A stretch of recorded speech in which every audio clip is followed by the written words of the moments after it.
అందరికీ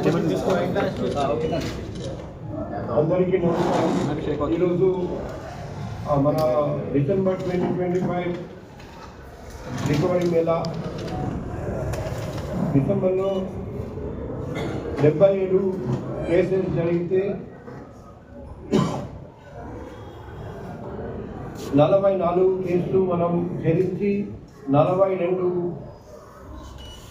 మంది అఫెండర్స్ని పట్టుకొని దాదాపు టోటల్ 1,07,17,800 రూపాయలు ప్రాపర్టీ మనం రికవర్ చేసాము.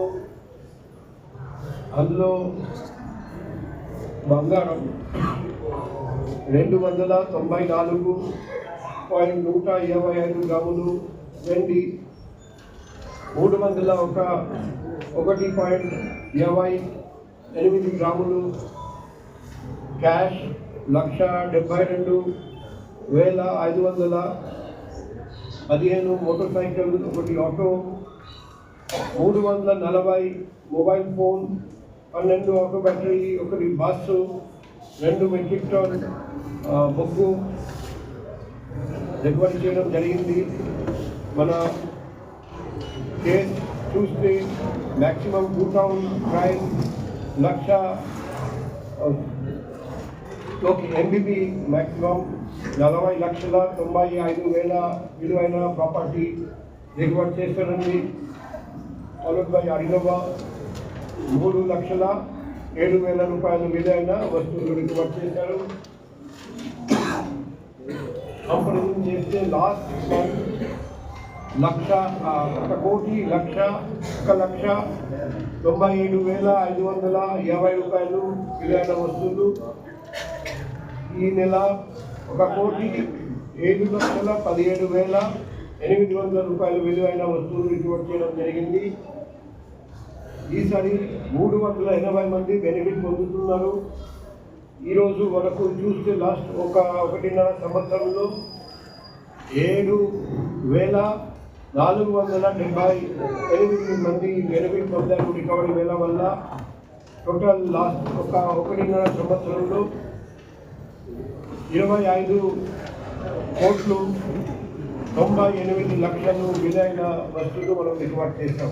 ఈ మంచి పని చేసిన క్రైమ్ వింగ్, మన డిప్యూటీ క్రైమ్ మేడం ఆధ్వర్యంలో, ఏసీబీ క్రైమ్ ఆధ్వర్యంలో, క్రైమ్ వింగ్లో పనిచేస్తున్న inspectors, sub inspectors, ASI, head constable, constable, home guard అందరికీ అభినందనలు తెలియజేస్తున్నాం. మా ఆడపడి చాలా అబ్బాయికి పెళ్ళి అనేసి 2 లక్షల రూపాయలు అత్తగా క్యాష్ కష్టం ఇచ్చారు. మేము షాపింగ్ అని వెళ్ళాం శతమానం కొందామని 50,000 షాపింగ్ చేసామండి. 1,00,000 ఇంట్లో సేఫ్టీ లేదని చెప్పేసి అక్కడ హ్యాండ్ బ్యాగ్లో పెట్టమని హ్యాండ్ బ్యాగ్ ఇచ్చారు. పొడవున్న హ్యాండ్ 50,000 అయిపోయాయండి. 1,50,000 హ్యాండ్ బ్యాగ్ పెట్టాము. ఇంటికి వెళ్ళిపోదామని చెప్పేసి మాదే ఆటో మా తమ్ముడు తెచ్చారు. మా ఆడపడుచులకు ఇద్దరు, నేను లలిత జ్యువెలరీ షాప్ ఎదుర్కొంటా నుంచున్నామండి. మా తమ్ముడు అలా ఆటో తెస్తున్నారు అవతల రోడ్డు నుంచి. మేము ఆటో ఎక్కేలోపు తీస్తారు. అప్పటిదాకా నా బ్యాగ్ ఒరగానే ఉంది. ఆటో ఎక్కేసరికి జిప్, చిన్న బ్యాగ్, ఇంత బ్యాగ్ మాట జిప్ తీస్తుంది, బ్యాగ్ తేలికైపోయింది. పిన్ని డబ్బులు పోయి అనేసరికి మేము కేఎల్ఎం షాప్కి కూడా వెళ్ళామండి. ఆ తర్వాత అక్కడికి వెళ్ళారు, పోలీసులు ఫోన్ చేస్తే వచ్చారు, సీసీ కెమెరాలు అని చూశారు. ఆ రోజు అక్కడ తెలిసింది అక్కడ ఏం జరగలేదు అనేసి. ఇంకా సీసీ కెమెరా మొత్తం అన్నీ చూస్తే లలిత జ్యువెలరీ సీసీ కెమెరా ద్వారా అలాంటివి సందర్భాలు మేము అరేంజ్ చేసామండి, చేసి ఇచ్చామండి. తర్వాత 10 డేస్లో పోలీసులు రికవర్ చేసి ఇచ్చారు. మాకు 10 డేస్లోనే కూడా రికవర్ అయిపోయిందని చెప్పారు. ఆ రోజు అప్పుడు అమౌంట్ మనకి ఇచ్చేసి మళ్ళీ ఈరోజు తీసుకొచ్చి ఇప్పుడు చేతుల మీద అమౌంట్ అందజేశారు. పోలీసులు బాగా కష్టపడారు. రాజా పోలీసులు చాలా బాగా కష్టపడ్డారు. కాదు మేము యాక్చువల్గా డబ్బులు పోయి అనుకున్నాం, కానీ తాడేపల్లిగూడ వరకు వెళ్ళి రికవర్ చేసుకొచ్చారు. రాజా పోలీసులు అయితే బాగా కష్టపడ్డారు.